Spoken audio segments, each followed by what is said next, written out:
Vamos a empezar el tema del día de hoy, que es un tema que, como estábamos hablando hace rato, no se está tocando mucho últimamente, no sé qué está pasando. Yo creo que sin este tema que no habría confrontación de nuestro pecado, porque justamente vamos a hablar acerca de la mortificación del pecado.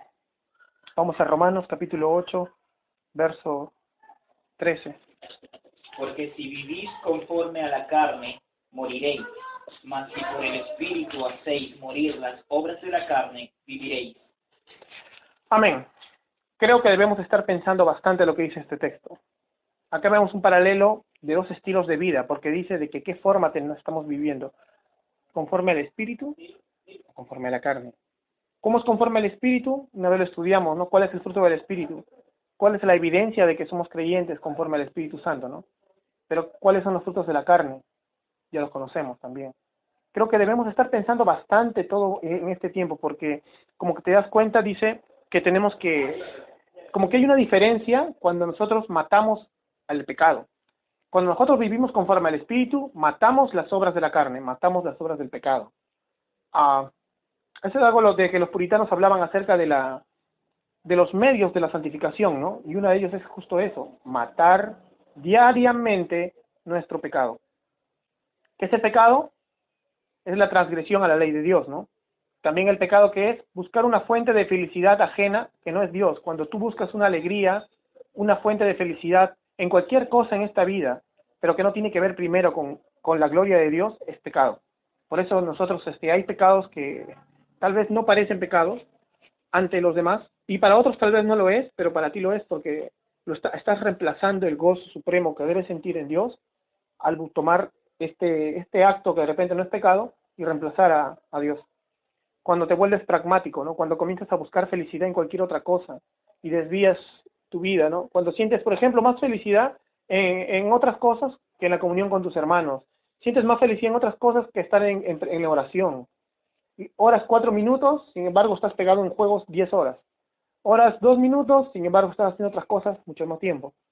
Entonces en sí se convierte en pecado lo que estás haciendo, porque no estás buscando. Tenemos que darnos cuenta de esto, ¿no?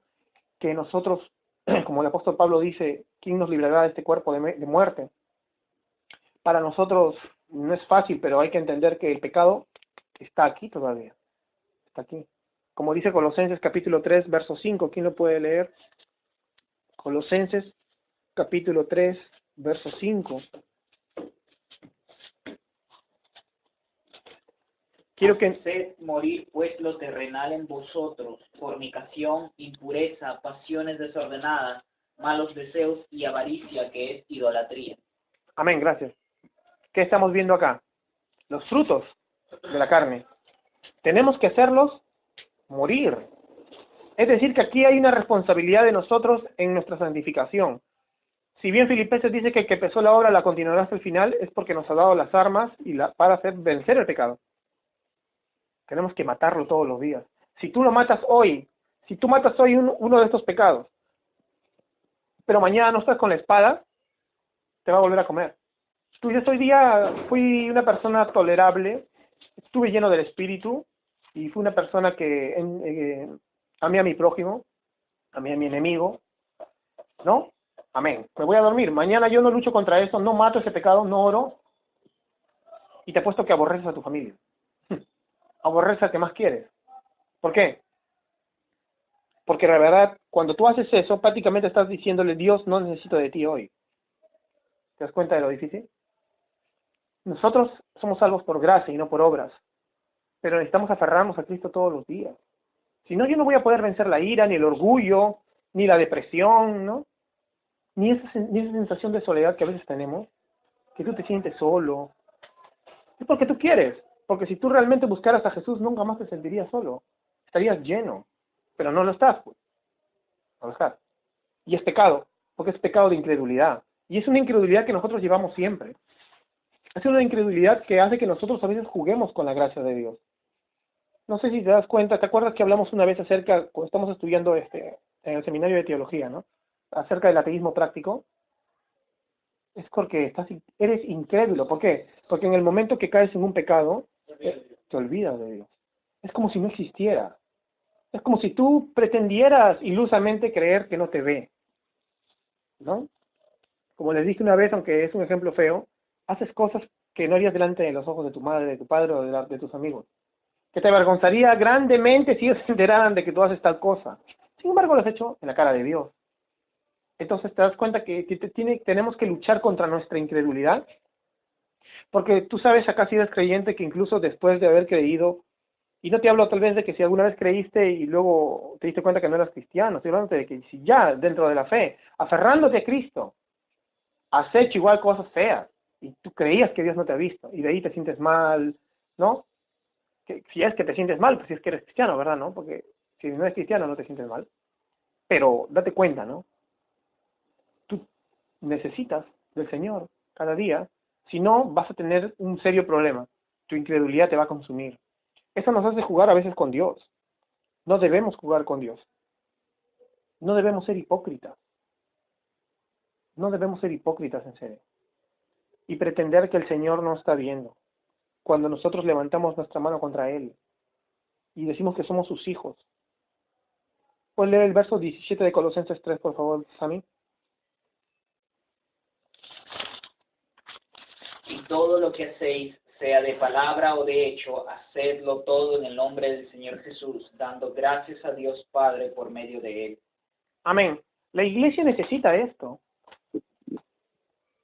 Necesita esto. Tener en claro que nosotros tenemos unos principios claros, ¿no? Que tenemos una evidencia que mostrar. Si tú eres creyente, tienes que dar fruto. Y si tú realmente crees en Dios, si realmente has tenido un encuentro verdadero con Dios, Él te ha transformado, ¿verdad? Él te ha transformado. Tienes que estar, como dijo un ejemplo, ¿se acuerdan? No sé si ustedes saben el ejemplo que hizo el pastor Pablo Washer, acerca de que, ¿qué pasa si tú te estrellas con un tren, con un tráiler? ¿Qué pasa si sales a la avenida Panamericana y te estrellas con un tráiler? Que es irreconocible, ¿no? Ponte que el tráiler viene y tú te estrellas así cara a cara. Tu familia va a tener que por tu dentadura reconocerte, si es que tu dentadura no está esparcida por ahí. La verdad, quedas irreconocible. Entonces, si tú tienes un encuentro con Dios, ¿tú crees que vas a quedar reconocible? ¿Dios no es más grande que un tráiler? Va a haber una transformación, ¿ves? Va a haber una transformación. Vas a ser tú, pero tampoco ya no eres tú, eres una nueva criatura. Las cosas viejas ya pasaron, dice la palabra. Todo es echado fuera. Entonces, ¿realmente estás viviendo como que eres una nueva criatura? ¿Realmente estás mortificando tu pecado? Porque todo tiene que ver con eso, mira, la santificación tiene que ver mucho con eso. Tú ya eres santificado, pero estás en proceso de santificación, hasta que algún día llegue la consumación, que es la glorificación. Pero en ese proceso, como ya vimos, se nos está mandando a que nosotros hagamos algo activo, ¿no? Matemos las obras de la carne. Que las matemos, dice la palabra. Te está mandando, o sea, no te está diciendo quédate ahí y que la gracia venga sobre ti nada más. Está bien, somos salvos por gracia. No estamos diciendo que somos salvos por obras. Pero tu crecimiento espiritual depende mucho de que tú tomes el pecado y lo mates. ¿Cómo? En oración, ayuno. No, pastor, yo hay pecados que no puedo, no, me tienen atado. Ayuna ahora, arrepiéntete, porque si no, es posible de que no seas creyente. La palabra dice bien claro, que el que es esclavo de algo, es esclavo de eso. Si tú te dejas esclavizar por el pecado, eres esclavo del pecado. Si tú te dejas esclavizar por cualquier cosa, eres esclavo de eso. ¿Puedes vencerlo? Hay pecados tú dices, no, pero no lo puedo vencer. Ora, ayuna y vence, porque tú tienes el Espíritu Santo. Estamos llamados a mortificar el pecado. No tenemos el Espíritu Santo por las puras. Nosotros tenemos un principio claro, y eso lo digo a todos, no incluyéndome a mí. Todos los días tenemos que luchar contra el pecado. Todos los días, todos los días. Esta es una batalla que va a ser siempre.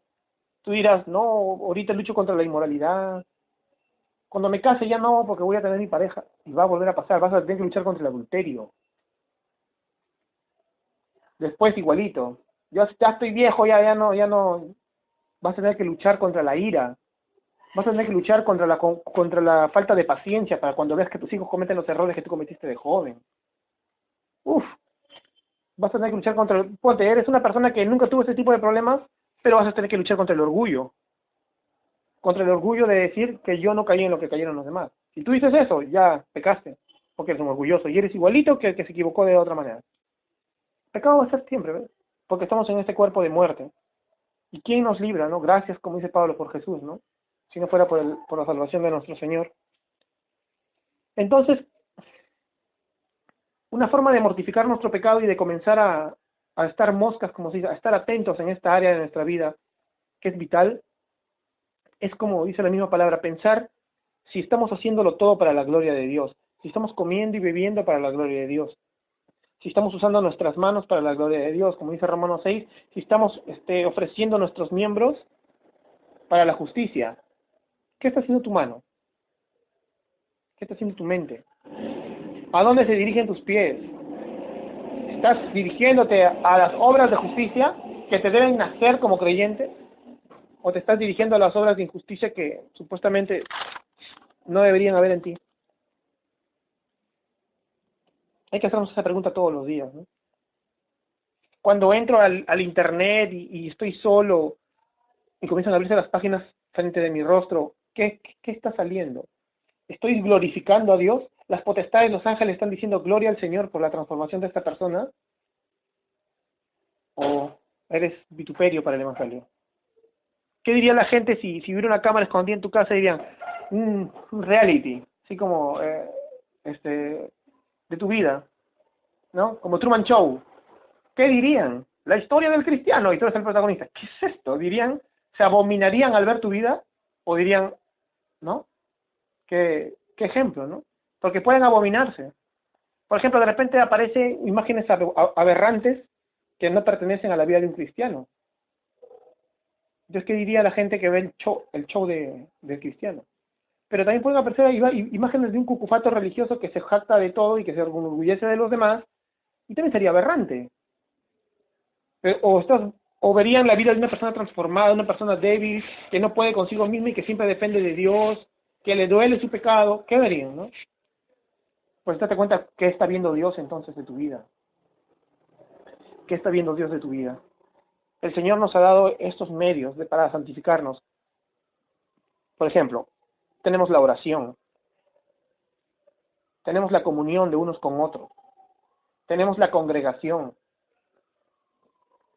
Hay gente que realmente, no sé, no puedes vencer el pecado. Si te has dado cuenta, el principio antes de caer, antes del tropiezo, es que dejas de lado a la congregación. Y de repente vienes todos los domingos, ¿ah? Pero en realidad ya dejaste de lado hace mucho tu corazón. Ya no tiene tu corazón ya no está en la congregación. Ya no está en tu familia espiritual, ya no lo sientes. Otra, hace mucho que dejaste de estudiar las escrituras. ¿Lo lees solamente en el momento del culto o como dijo Sammy temprano, ¿no? Solamente lees un pasaje y porque me toca, porque está en mi lista de lectura bíblica anual. Se acabó. Y lo más importante es porque dejaste de tener una conexión con Dios al dejar de orar. Dejas de tener comunión con el Señor al dejar de orar, al dejar de hablarle a Dios. No le hablas a Dios y no le escuchas a Dios porque no lees su palabra. Entonces, ¿qué pasa con nosotros? Inevitablemente este cuerpo es de muerte, como dice Pablo, y no va a ir para bien. No va a ir para bien. Definitivamente vamos a caer en los extremos. Te vas a volver religioso, que es pecado, o te vas a tirar al pecado evidente, que ya sabemos cuál es. A veces esto me asusta, ¿no? El Señor, vamos a ver dos pautas para terminar. La primera pauta es trabajar diligentemente en el fortalecimiento de nuestra fe. Y esto implica bastante porque son dos pautas que tenemos que tener claras, ¿ya? Trabajar diligentemente es la primera, en el fortalecimiento de nuestra fe. Creo que esta palabra trabajar implica que tenemos que ser activos en esto, ¿ves? Trabajar, o sea, darle con todo, meterle punche al fortalecimiento de nuestra fe. Vamos a primera de Juan, capítulo 5, verso 4. Primera de Juan, capítulo 5, verso 4. ¿Puedes leerlo, Bruno? Porque todo lo que es nacido de Dios vence el mundo. Y esta es la victoria que ha vencido al mundo, nuestra fe. Amén. ¿Has vencido el mundo? ¿Te has preguntado eso? ¿He vencido el mundo? ¿Has vencido la cosmovisión anticristiana del mundo? ¿O tu corazón todavía ama eso? El mundo aborrece a Jesús. Entonces,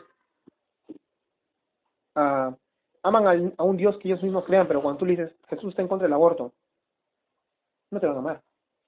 Jesús está en contra del matrimonio, de la unión civil gay. Se van a enojar. Intolerante, ¿no? Jesús está en contra de los negocios turbios. No, pero así es el sistema, todos lo hacen. Pero tú, ¿has vencido al mundo?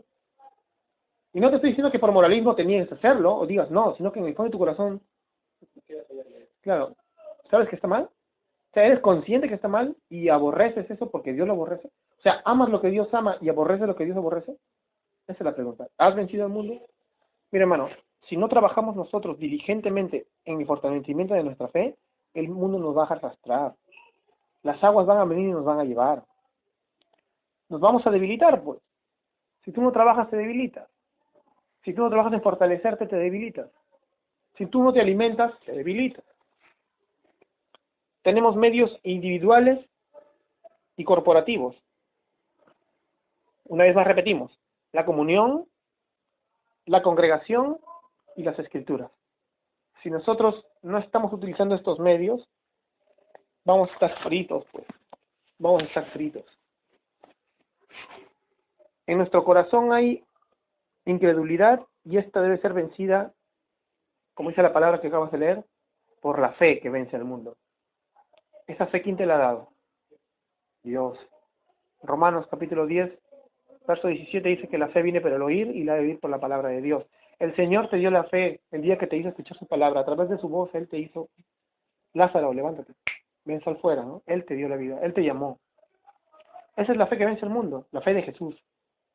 Entonces, no sé, ¿qué pasa con nosotros cuando comenzamos a tomar en poco la fe, ¿no?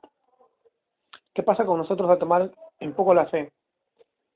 Viene la incredulidad. ¿Por qué crees también que tú no oras? Si tú vieras a Dios físicamente, te orarías todos los días.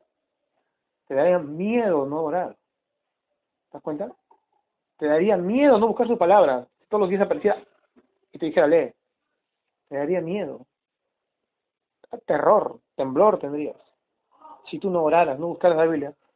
Si tú supieras que Jesús realmente va a estar acá todos los domingos, no faltarías jamás, ¿no? Es más, dejarías tu trabajo. Hay gente que dejaría toda su vida y estaría acá con Jesús. Desde la China, sí. Desde donde sea se vendría. Si realmente Jesús, tú te estaría acá, ¿no? Pero ¿qué pasa contigo? No te importa. Entonces, ¿qué está pasando cuando nosotros no tenemos el escudo de la fe?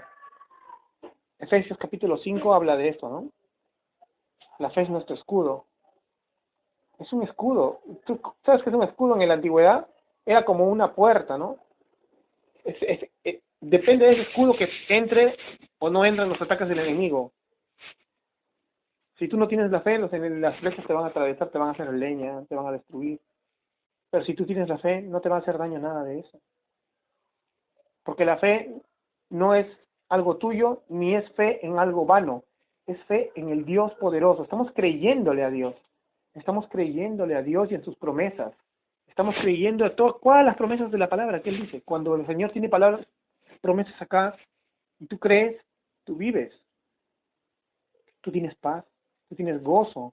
Como dice Filipenses 4:4, Pablo le dice, alégrense hermanos, alégrense sobre todo, en medio de la angustia, alégrate. Pero yo sé que tú no te puedes alegrar si no tienes fe. Yo sé que si tú no estás aferrado realmente a Cristo, no te vas a alegrar. Siempre te vas a angustiar. Vas a pensarlo 2 veces demasiado. Bueno, ustedes dos saben hoy día, tenían que tomar una decisión así, ¡pim! Y yo me alegro en el Señor. Si no, prefiero mis prioridades a las de los demás. No, aférrate al Señor. Y sabe que Él te va a sostener en la vida, en la muerte, en donde sea. Como dice Romanos, si vivimos o morimos, del Señor somos. ¿Por qué me tengo que desesperar y desconfiar del Señor y de que su mano ya ha provisto todo ya?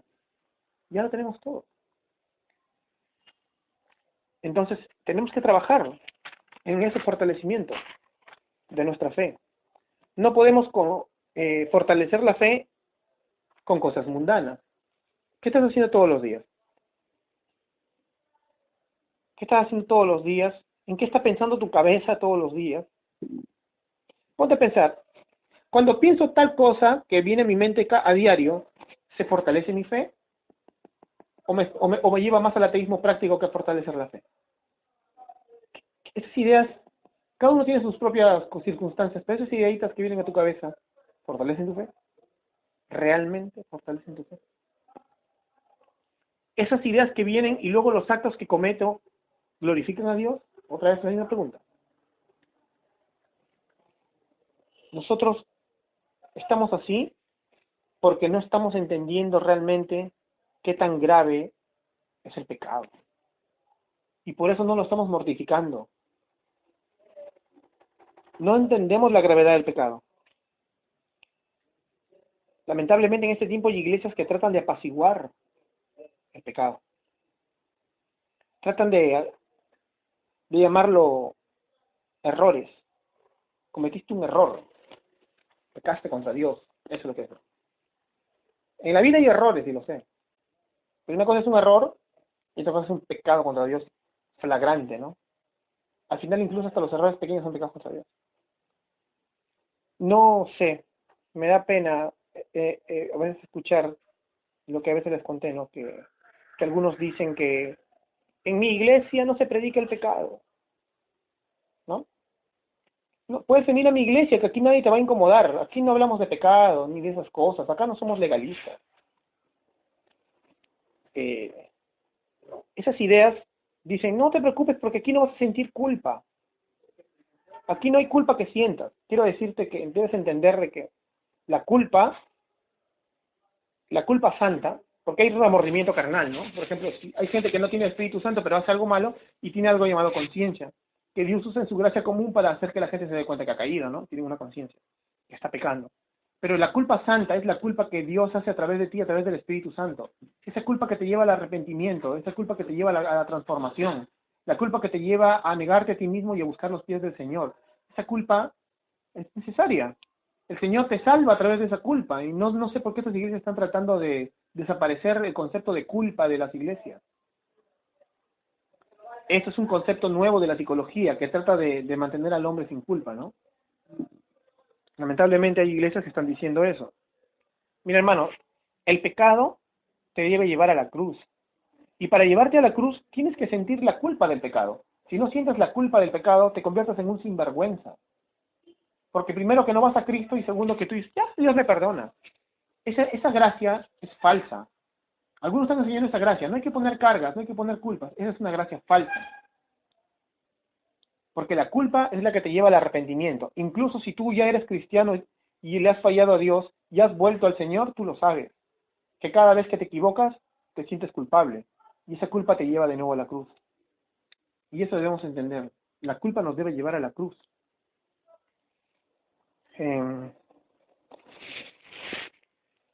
Las tentaciones y todo nos deben llevar a la cruz.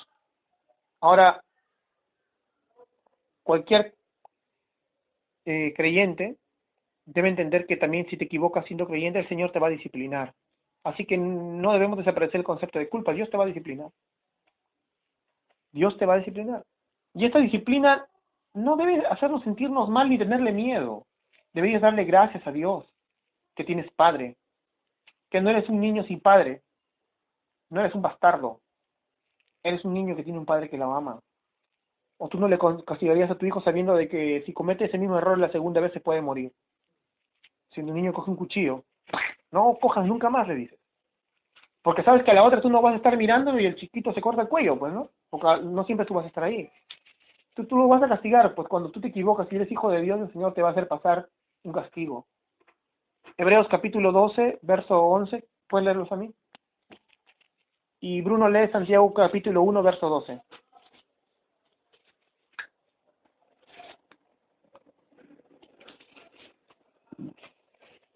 Es verdad que ninguna disciplina al presente parece ser causa de gozo, sino de tristeza, pero después da fruto apacible de justicia a los que en ella han sido ejercitados. Amén. Santiago capítulo 1, verso 12. Bienaventurado el hombre que persevera bajo la prueba, porque una vez que ha sido probado, aprobado, recibirá la corona de vida que el Señor ha prometido a los que le aman.